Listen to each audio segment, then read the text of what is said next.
What's up everyone, I'm OBG for TastingSkills.com. Now, today we're talking about Burley Oaks Brewing. They were established in 2011, based in Burley, Maryland, and they make several types of beer. But before we jump into the show, I just want to remind you that if you want to learn how to taste like a pro, head over to TastingSkills.com, put your name and email into the magical yellow box, and I will send you my 17-page free guide to the fundamentals of tasting. All right, so what did I actually get? Well, first of all, these beers are called JREAM, but there's a J at the start. And what does it stand for? Juicy rules everything around me. Which I have to say, the packaging is really trippy at the same time. And this is a line of sour. So, all that said, what did I actually get? Well, for starters, I was able to get the Lost IPA. It's hopped with Simcoe, Amarillo, and Mosaic hops, and it has an ABV of 7.2. We have the Orange Vanilla Cola. This beer is a sour ale that is brewed with orange cola soda, syrup, vanilla, and lactose. It has an ABV of 4.8. Then we have the Cranberry Plum Cobbler. This again, it's a sour ale. It's brewed with cranberries, plums, cinnamon, vanilla, and lactose. Has an ABV of 4.8%. Then the Apple Pie. This sour ale is brewed with apples, apple spices, and lactose. ABV 4.8. Finally, we have the Coquito, which is brewed with coconut, cinnamon, brown sugar, nutmeg, vanilla, and lactose. And of course, you guessed it, it also has an ABV of 4.8. Now, like I said previously, these beers, the packaging is really trippy. There's a lot of work thought that's been put in here, and just the fact that they did change the J to the D, and then they were like, juicy rules everything around me. There's some serious thought behind this, and these are sour ales except for the Lost IPA at the start, and they're just super weird, super fun.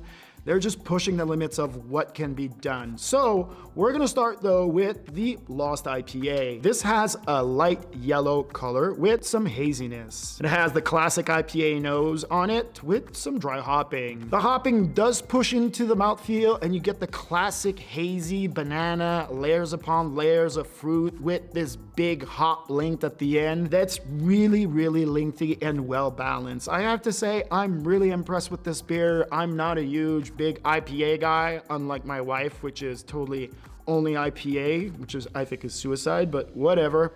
All that said, it just had a great length, a beautiful balance to it, and I'm really impressed.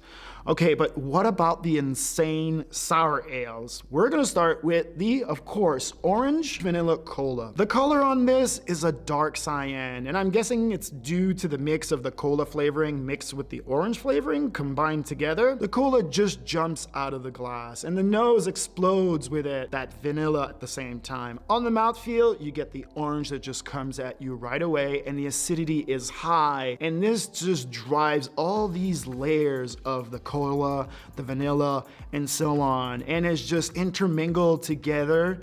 I mean, the color is completely a whack job, but this is a really bizarre but great beer at the same time.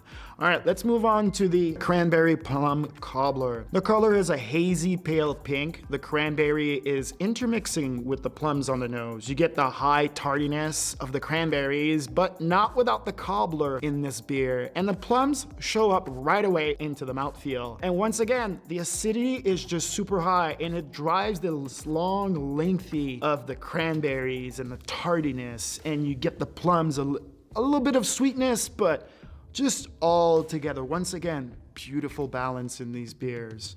All right, let's move on to the Apple Pie. This has a deep gold to orange color. It's a real cinnamon bomb on the nose with the apples, but also a classic pie smell, which is weird, but really good. On the mouthfeel, you get the cinnamon, apple, and some sweet notes, but some baking notes once again, and it's very well balanced. This is just driven by, once again, this tardy acidity, and it just never ends. These beers are so well balanced. It's kind of hard to explain how they're built, but it just works in a bizarre way. All right, what about the coquito? The color is gold to deep gold. The nose is kind of flat. You really need to dig into the glass to get some notes out of it. The magic really happens when it hits your mouth. Layers upon layers of the coquito style of nutmeg and lactose, and it's just intermingled in this weird, once again, style. I mean, I wasn't impressed with the nose. It was kind of flat, but on the palate, it was really impressive. All right, let's do a quick recap of all of them, starting with the Lost IPA.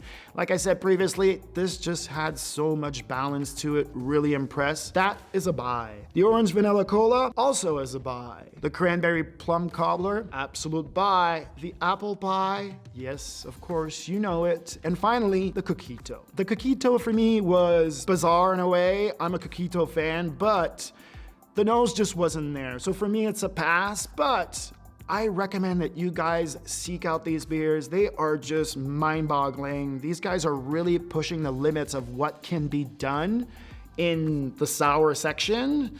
So, I mean, they're all buys, even if I like it or not on the Coquito. But all that said, you should go and check out the links below so that you can see everything that they make and try to seek them out. Otherwise, as usual, I'm OBG for tastingskills.com. Please remember to smash that like button. And if you haven't subscribed, how are you supposed to get my notices? Hello. Otherwise, remember, my friend, stay sober.